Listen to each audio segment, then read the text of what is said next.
नमस्ते आप सभी को, कैसे हैं आप सब। Welcome back to the channel the greener grass by Gunjan Tyagi. आज की इस वीडियो में आप सबके साथ शेयर करूंगी लॉ ऑफ अट्रैक्शन की एक और बहुत ज़्यादा पॉपुलर टेक्निक। जितनी ज़्यादा ये पॉपुलर है मुझे लगता है उतनी ज़्यादा इजी है करने के लिए। मैं बात कर रही हूँ 10K अफर्मेशन चैलेंज की। 10K मतलब 10,000 अफर्मेशन चैलेंज। लास्ट वीडियो में मैंने आप सबके साथ बात की थी रोबोटिक अफर्मेशन के बारे में, जिसमें हम लोग 2 से 3 अफर्मेशंस हमारी बोलते चले जाते हैं just like a robot, without any feelings, without any emotions. इस चैलेंज में क्या है कि आप अपनी कोई एक अफर्मेशन चूज़ कर लेना। चाहे तो जो आपने 2 से 3 जो अफर्मेशन आपकी हैं उसे इस तरह से एक बड़ी सी अफर्मेशन बना लेना। उस अफर्मेशन को आपको रिपीटेटिवली रिपीटेशन करना है 10,000 बार, 10,000 टाइम्स। बहुत से लोग आपको ऐसे भी मिलेंगे जो ये 10K चैलेंज एक ही दिन में कंप्लीट कर लेते हैं, क्योंकि हम चाहते हैं कि हमारी विश जल्दी से ग्रांट हो जाए, मैनिफेस्ट हो जाए, तो हम उसे एक ही दिन में निपटा लेते हैं। वैसे भी काम करेगा। अगर कर सकते हैं आप एक दिन में भी कर लो इस चीज़ को। अदरवाइज़ आप क्या करो कि आप कैलकुलेट करो, 5 मिनट का टाइमर लगाओ और देखो आपने जो अपनी अफर्मेशन बनाई है आप उसे 5 मिनट के टाइम में कितनी बार बोल पाते हो।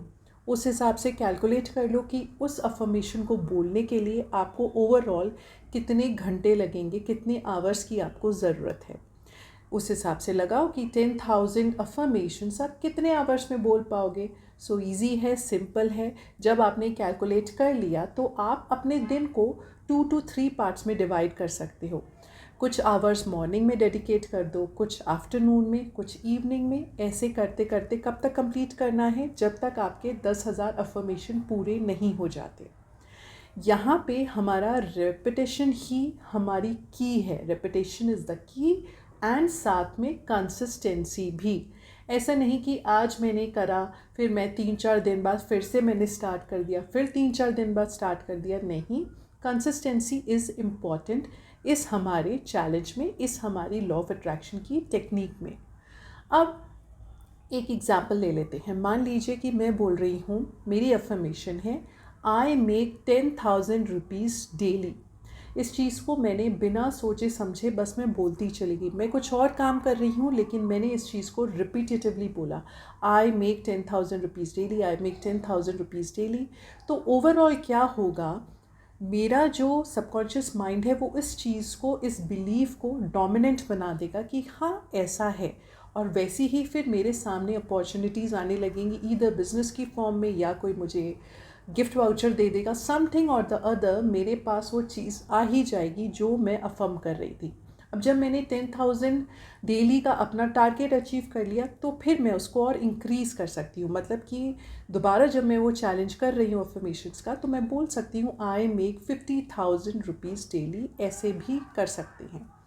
ठीक है, ये हो गया एक एग्जाम्पल। या आप दूसरा एग्जाम्पल आप समझो, मैं बोल रही हूँ कि my SP is texting me always, he is always running after me, he is always chasing मी।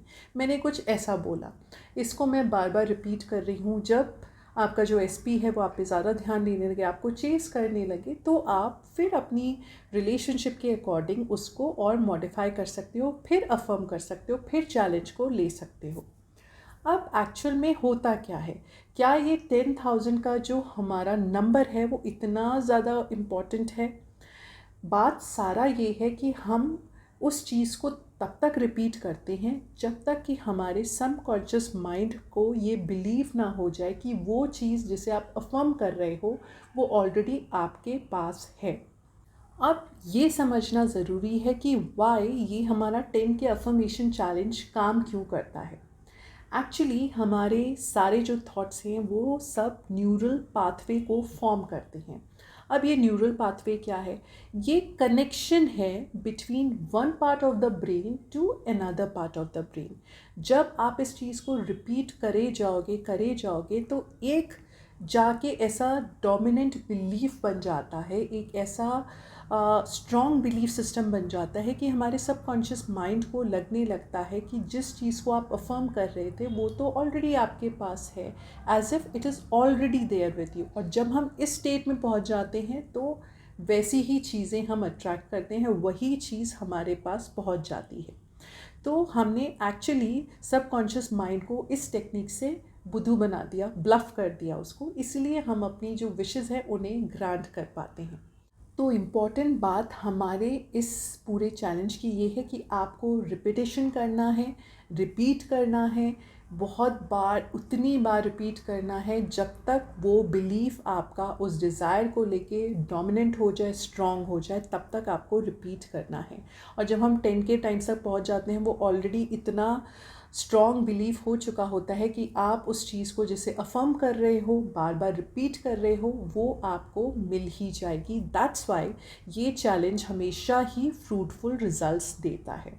तो रिपीटेशन करते रहो, कंसिस्टेंसी बनाए रखो, अपने हिसाब से उस चीज़ को ऐसे डिवाइड करो कि आप कंफर्टेबल भी हो, अपने आप को प्रेशराइज ना करते हुए इस चीज़ को करो। और एक और चीज़ यहाँ कहूँगी ये कि जब आप अफर्म कर रहे हो तो उस चीज़ को लेकर नेगेटिव थॉट्स को मत आने दो, क्योंकि किसी और चीज़ का कोई और काम करते करते अफर्म करो, सो दैट आप उस बारे में ज़्यादा ना सोचो, बस एक रोबोट की तरह अफर्म करते चले जाओ, अफर्म करते चले जाओ, अनलेस एंड अनटिल वो आपको एक खुद ही स्ट्रॉन्ग बिलीफ लगने लग जाता है।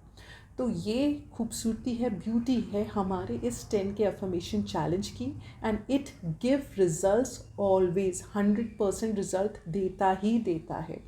सो बिना डाउट के शुरू कर दो इस चैलेंज को, और जब चैलेंज ओवर हो फिर उसके बाद लेट गो कर दो। डोंट थिंक कि कब होगा, आज होगा, कब होगा, डेफिनेटली होगा, बस उस चीज़ को पकड़ के नहीं बैठना होता है, हम एनर्जीज़ को डाउट नहीं कर सकते।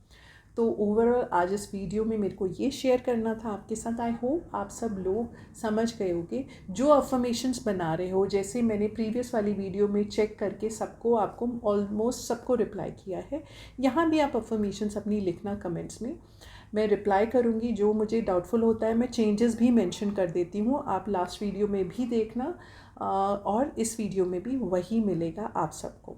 स्पेशली मैसेज मत करना, मैसेज का रिप्लाई अफर्मेशंस के लिए नहीं आ पाएगा, आप यहाँ पे करो, आपको वीडियो में रिप्लाई मिल जाएगा। आज के लिए इतना ही। Thank you so much for watching. Please do like, share and subscribe, and Jai Siya Ram.